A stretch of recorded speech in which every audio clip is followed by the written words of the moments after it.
Assalamualaikum warahmatullahi wabarakatuh. Kelompok kami akan membahas mengenai konsep dasar manajemen strategi.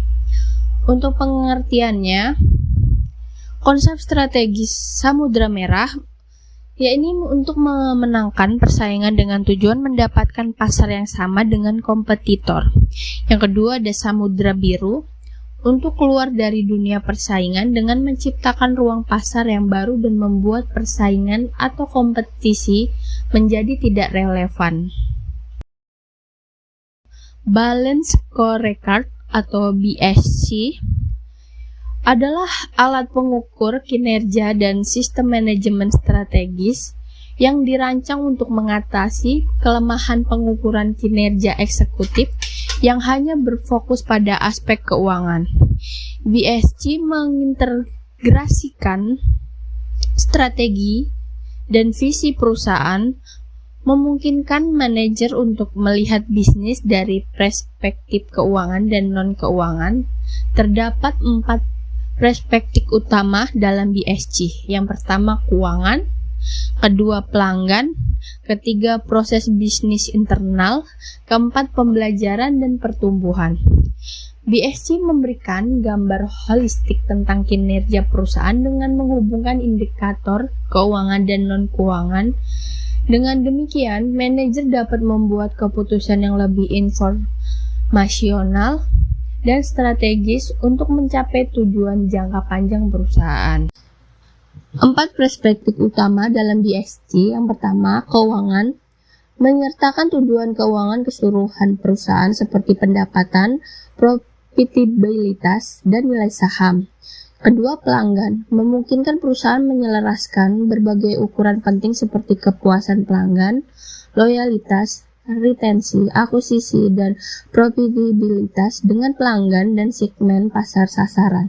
Yang ketiga, proses bisnis internal, mencakup proses inovasi, operasi, dan layanan purna jual yang berkontribusi pada pencapaian tujuan keuangan dan kepuasan pelanggan. Yang keempat, pembelajaran dan pertumbuhan, mengembangkan tujuan dan ukuran yang mendorong pembelajaran dan pertumbuhan perusahaan melalui investasi dalam pengembangan sumber daya manusia, sistem, dan prosedur. Manfaat Balance Scorecard atau BSC. Yang pertama itu ada komprehensif, yaitu BSC melibatkan perspektif non-keuangan seperti pelanggan, proses bisnis internal, pertumbuhan, dan pembelajaran. Ini memastikan kinerja keuangan yang berkelanjutan dengan fokus pada faktor-faktor kunci yang mendorong hasil keuangan. Untuk slide selanjutnya ada yang kedua, itu koheren. BSC menciptakan hubungan sebab akibat antara hasil strategi, formulasi, dan hasil perencanaan strategi. Konsep BSC harus mampu menjelaskan strategi bisnis melalui hubungan yang jelas sehingga tujuan dan pengukuran pada semua perspektif dapat dielaborasi secara eksplisit dan mudah dikelola. Untuk slide selanjutnya itu adalah yang ketiga, seimbang. BSC berusaha mencapai keseimbangan sasaran strategi melalui keempat perspektifnya.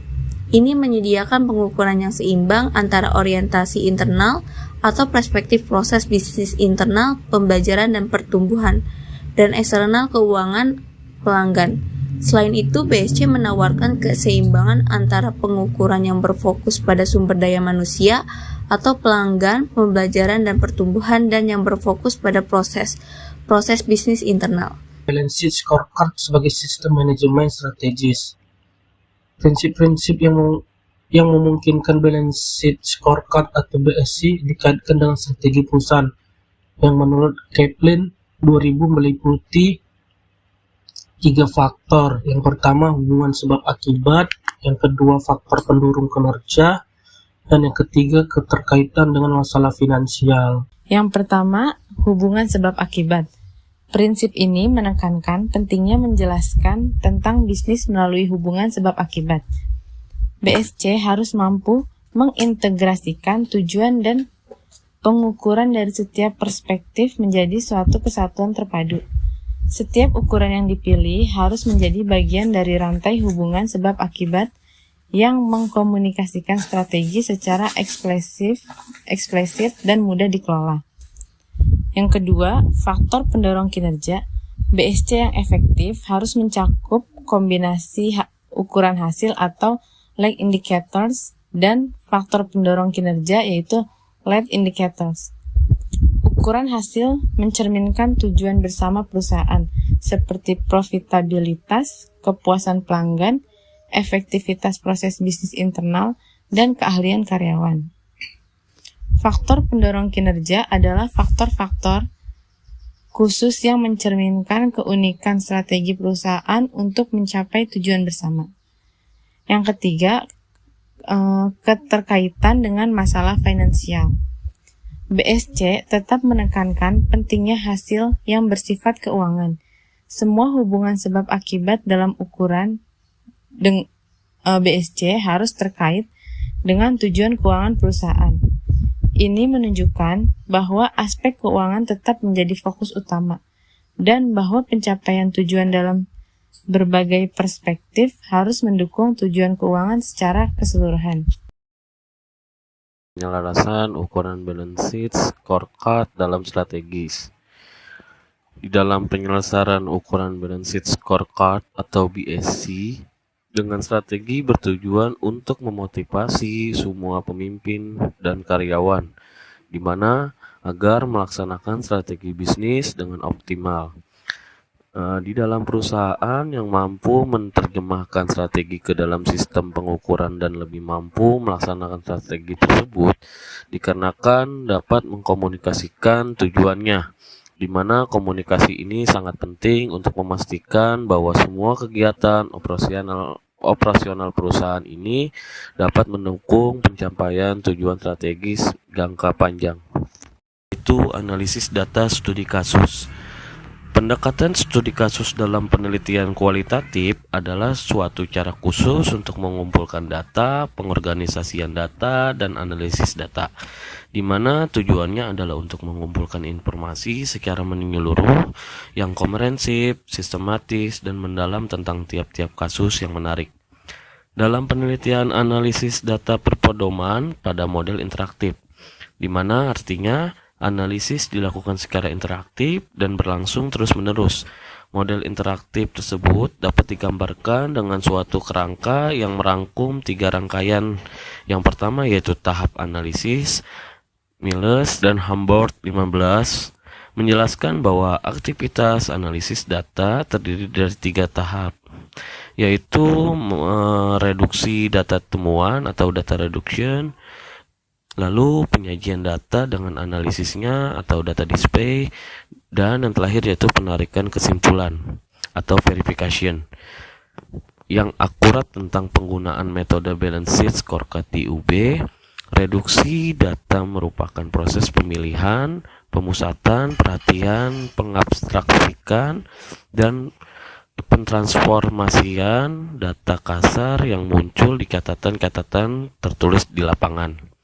Di dalam proses ini berlangsung selama penelitian dilakukan dari awal sampai akhir penelitian. Pada awal kerangka konseptual, permasalahan, pendekatan, pengumpulan data yang diperoleh dengan membuat ringkasan, kode, mencari tema-tema. Dalam reduksi data ini, peneliti memfokuskan pada hal-hal yang mengenai visi, misi, strategis, tujuan-tujuan strategi pada penggunaan metode balance sheet scorecard DUB. Data yang selanjutnya disederhanakan dengan klasifikasi data dasar tema yang berbagi pada beberapa perspektif balance sheet scorecard, yaitu finansial, stakeholder, proses internal, dan learning, dan growth. Penyajian data adalah sekumpulan informasi tersusun yang memberikan kemungkinan untuk menarik kesimpulan dan pengambilan tindakan. Dalam penyajiannya, antara lain berupa teks naratif, matriks, grafik, dan bagan. Tujuan ini untuk memudahkan membaca dan menarik kesimpulan. Dalam tahap ini juga peneliti melakukan display ataupun penyajian antara bagian-bagiannya dalam konteks yang utuh. maupun data diklarifikasi berdasarkan tema-tema ini. Mungkin itu saja yang kelompok kami bisa sampaikan. Kurang lebihnya kami mohon maaf. Wassalamualaikum warahmatullahi wabarakatuh.